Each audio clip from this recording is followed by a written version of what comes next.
Assalamualaikum warahmatullahi wabarakatuh.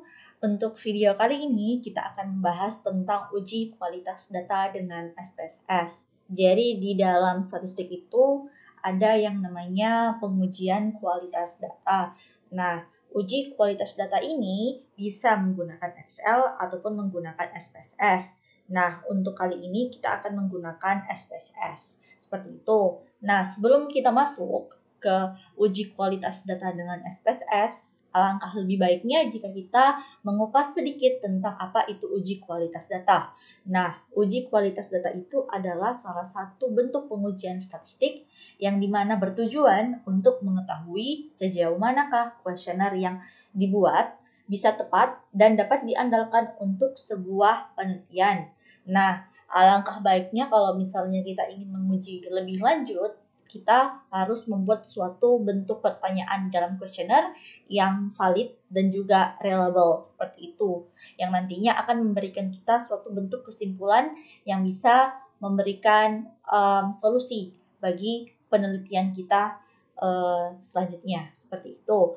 Nah, di dalam kualitas data itu sendiri ada dua macam bentuk pengujian. Yang pertama adalah uji validitas data dan yang kedua adalah uji reliabilitas data.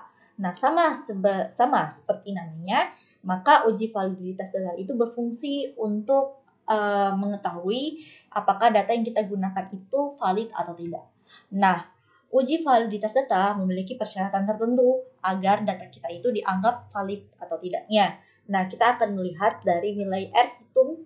Nah, R hitung itu nantinya kita akan baca di output dari SPSS. Nah, R hitung di dalam uji validitas data itu harus lebih besar daripada R table, yang dimana R table itu minimal harus 0,3, seperti itu. Nah, R table ini bisa menggunakan petunjuk di dalam R table itu yang bisa kalian download di Google, ataupun langsung menggunakan R minimal yaitu 0,3, seperti itu.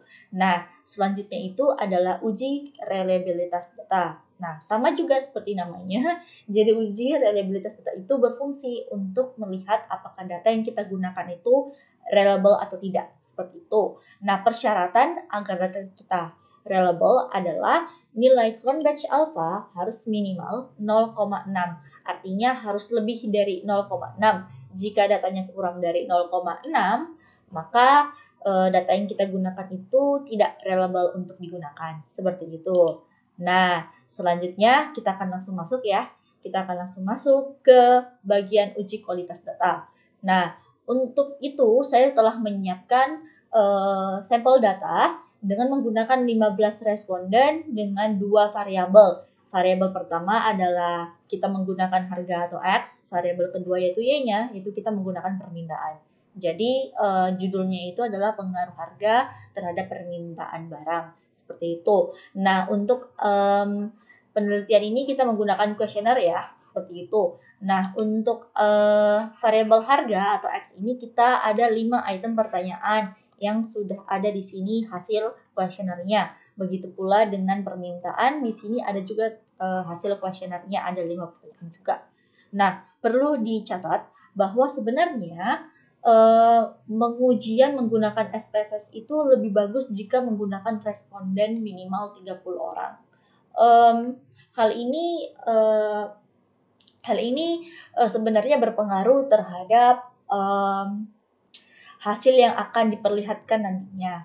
Karena jangan sampai kalau kita menggunakan kurang dari 30, apa yang direpresentasikan kepada masyarakat nanti yang mewakili populasi itu tidak mencerminkan hasil dari penelitian itu. Seperti itu. Misal kita membuat penelitian di daerah di kecamatan A misalnya. Ya, di kecamatan A. Nah, dari kecamatan A ada misalnya 20 kelurahan. Seperti itu. Nah, dari 20 kelurahan kita mengambil sampel misalnya kelurahan A dan B. Nah, dari kelurahan A dan B ini ada misalnya sekitar 1.000 penduduk. Nah, dari 1.000 penduduk ini kita tidak mungkin mengambil keseluruhan seperti itu karena terlalu banyak. Akhirnya kita harus mengambil beberapa orang yang bisa dijadikan responden untuk penelitian kita. Nah, dari 1.000 ini kita tidak mungkin mengambil 15 orang saja. Setidaknya kita harus ambil sekitaran 30-50% dari keseluruhan sampel seperti itu. Misalnya kalau 1.000 berarti kalau 50% misalnya 500 orang gitu. Atau 30%-nya mungkin sekitaran 100 ya, 100 sampai 200 orang seperti itu. Tetapi untuk minimal di dalam SPSS itu kita lebih baik menggunakan responden itu 30. Seperti itu. Tapi untuk contoh kali ini kita menggunakan 15 orang saja. Seperti itu. Nah, ini sudah ada semuanya. Nah, langsung saja kita akan buka SPSS terlebih dahulu. SPSS yang kita gunakan di sini SPSS versi 26 ya. Seperti itu. Ini kita akan buka SPSS versi 26. Nah, untuk SPSS itu minimal sekarang ada 20 kalau nggak salah. 20. Yang paling tinggi adalah 26. Kalau nggak salah, kalau saya belum tahu, kurang tahu juga kalau ada versi terbaru dari SPSS ini. Seperti itu. Teman-teman bisa langsung beli ataupun download gitu ya. Biasanya sih beli ya. Ini kebetulan saya beli full version. Jadi semua fungsinya ada seperti itu. Mungkin yang free download sekarang paling banyak mungkin versi 20 gitu. Atau versi di bawahnya 20 itu banyak yang free ya, seperti itu. Nah, sambil menunggu processingnya ini, saya ingin memberikan saran. Jadi kalau di dalam penelitian itu lebih baik kita menggunakan atau kita melakukan pra-penelitian terlebih dahulu. Jadi pra-penelitian ini adalah kegiatan sebelum pelaksanaan real dari pelaksanaan realnya. Seperti itu. Nah, mengapa kita perlu mengadakan pra-penelitian ini? Karena bisa saja nanti di tengah jalan ketika kita melakukan penelitian itu ada bias data yang akan diperlihatkan. Seperti itu. Mungkin saja karena item-item pertanyaannya yang tidak valid. Nah, inilah tujuan dari adanya uji kualitas data ini. Namun lebih bagus jika kita melakukan pra-penelitian terlebih dahulu gitu. Kita melakukan uji kualitas data di pra-penelitian gitu. Tapi tidak menutup kemungkinan kita juga melakukan uji kualitas data di pada saat setelah penelitian realnya seperti itu. Ini saya sudah masukkan data saya sudah buat data di SPSS-nya. Kita cari dulu. Nah, ini kita open. Jadi nanti yang di Excel teman-teman bisa langsung copy paste ya. Tapi jangan copy paste dengan nama itemnya. Copy paste only angkanya aja seperti itu. Nah, kita langsung masukkan di datanya yang ini. Nah, ini sudah ada ya. Jadi sudah ada datanya, semua item pertanyaan, ini akumulasi ya. Terus kalau kalian mau mengubah namanya boleh di sini. Di nama ini bisa diedit. Terus kalau mau diubah jumlah desimal di belakang komanya boleh. Terus ini untuk label masing-masing variabel. Seperti itu ya. Nah, selanjutnya kita langsung aja mencoba untuk menguji validitas datanya. Nah, yang pertama kita masuk ke analyze. Terus kita masuk correlate. Kita masuk bivariate. Nah, ini akan ada kotak seperti ini, bivariate correlation. Nah, untuk yang pertama kita akan menguji validitas dari variabel X. Nah, kita blok seperti ini, lalu kita masukkan di variabel seperti ini. Nah, setelah itu kalian lihat di kotak di bawah, ini ada bagian correlation coefficient, kalian centang, test of significant kalian centang, dan flag significant correlations juga kalian centang. Terus kalian oke. Seperti ini, nanti akan keluar output seperti ini. Nah, cara untuk membacanya, kita lihat dari percent correlation di bagian terakhir yang ada bintang 2 seperti ini ya. Nah, ini menunjukkan angka dari uji validasi dari variabel X untuk item pertanyaan pertama. Di sini ada 0,833, 0,888, 0,888, 0,921, dan 0,625. Nah, di kotak bagian kedua ini adalah rumusan ya, gitu. Rumusan kalau kalian malas baca di sini, kalian bisa baca di sini, seperti itu. Nah, di sini kita bisa lihat bahwa keseluruhan item ini memiliki nilai R hitung lebih dari R tabelnya yaitu 0,3. Jadi kita bisa simpulkan bahwa penelitian ini untuk variabel X itu valid, seperti itu ya, gitu. Nah, selanjutnya kita akan coba menguji validitas variabel Y. Nah, kita pakai analyze, correlate, terus bivariate. Nah, kita kembalikan dulu, kita blok, kita kembalikan ke kotak sebelah kiri, terus kita masukkan kotak Y-nya, terus kita masuk ke variabel. Sama, dicetak semua, jangan lupa. Terus kita oke. Nah, di kedua, nah kalian bisa lihat, ini ada untuk item pertama variabel Y 0,688, 0,753, 0,457, 0,563, dan ini ternyata di item kelima kita dapatkan 0,113. Di sini kita bisa lihat bahwa ternyata R hitung maksud saya lebih kecil daripada R tabel yaitu 0,3. Jadi kita bisa indikasikan bahwa item nomor 5 untuk variabel Y ini tidak valid ya. Nah, ini yang saya bilang akan terjadi bias. Bisa saja bias ini akan mempengaruhi pengujian-pengujian setelahnya. Begitu. Jadi setelah uji kualitas data kita akan menguji normalitas data, kita akan menguji ada yang namanya ini uji regresi, uji hipotesis dan semacamnya seperti itu, dan hasil di awal seperti ini bisa mempengaruhi hasil setelahnya seperti itu. Alangkah lebih baiknya jika teman-teman melakukan pra penelitian terlebih dahulu.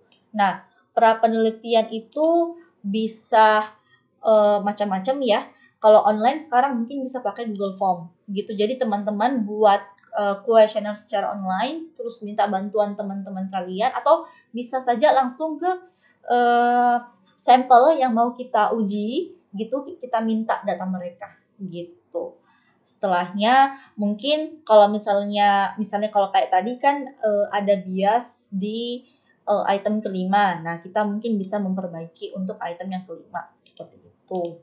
Nah, itu mungkin untuk uji validitas data. Nah, kalau ada yang mau dipertanyakan bisa langsung bertanya di kolom komentar. Seperti itu. Nah, selanjutnya kita akan masuk ke uji reliabilitas data. Nah, gampang saja untuk uji reliabilitas data. Kita masuk ke analyze, terus kita masuk di scale, terus reliability analysis. Nah, untuk reliability analysis di sini ada dua macam cara kalau kalian mau. Maksudnya bukan dua macam cara sih, cara untuk menampilkan hasil dari reliabilitas data ini. Ada secara parsial, ada secara simultan atau bersama-sama. Nah, saya akan tunjukkan kalau dia sifatnya parsial. Jadi untuk yang pertama kita akan cek untuk variabel X terlebih dahulu. Setelah kita blok, masukkan ke items, terus modelnya alpha, oke. Nah, ini kalian bisa lihat Cronbach alpha-nya itu 0,813. Berarti angkanya lebih dari 0,6, maka untuk variabel X itu reliable untuk digunakan ya, seperti itu. Nah, selanjutnya kita akan coba menguji reliabilitas untuk variabel Y. Seperti itu. Oh, mohon maaf kalau misalnya agak susah saya menyebutkan reliable gitu ya. Mohon dimaklumi. Seperti itu. Nah, selanjutnya untuk variabel Y. Nah, sama. Kita masukkan ke items. Modelnya alpha, oke. Nah, ini hasilnya nyaris ya. Nyaris tidak reliable. Kita dapatkan Cronbach alpha-nya 0,680. Sebenarnya hal ini bisa diterima gitu ya. Hal ini bisa diterima seperti itu. Karena bias yang kita dapatkan untuk variabel Y ini cuma satu item yang tidak valid seperti itu. Maka hasilnya pun akan berpengaruh. Tetapi tidak terlalu nyaris gitu. Nyaris aja tidak reliable, tapi tetap reliable seperti itu. Nah, bagaimana kalau misalnya kita menguji secara bersama-sama seperti itu? Nah, kita langsung kita keluarkan terlebih dahulu semuanya, baru kita blok semuanya. Nah, ini udah semua, kita oke. Nah, kalau misalnya secara simultan bersama-sama kita dapatkan nilainya itu 0,857. Ini berarti reliable ya, secara keseluruhan reliable. Jadi itu tergantung dari keinginan kita mau secara precisely untuk masing-masing variabel itu boleh, ataupun secara keseluruhan boleh. Seperti itu, tidak ada masalah. Seperti itu tergantung kita. Seperti itu. Mungkin itu untuk uji reliabilitas. Sangat mudah sekali menggunakan SPSS ini karena memudahkan teman-teman. Begitu. Mungkin itu dulu untuk video kita tentang uji kualitas data dengan SPSS. Selanjutnya nanti saya akan membahas tentang uji normalitas data. Nah, untuk uji ini kemungkinan besar akan dibagi-bagi karena cukup lama dan berbagai macam kategori-kategorinya. Seperti itu nanti kita akan lihat di next video. Terima kasih udah menyaksikan video saya. Semoga bisa bermanfaat. Assalamualaikum warahmatullahi wabarakatuh.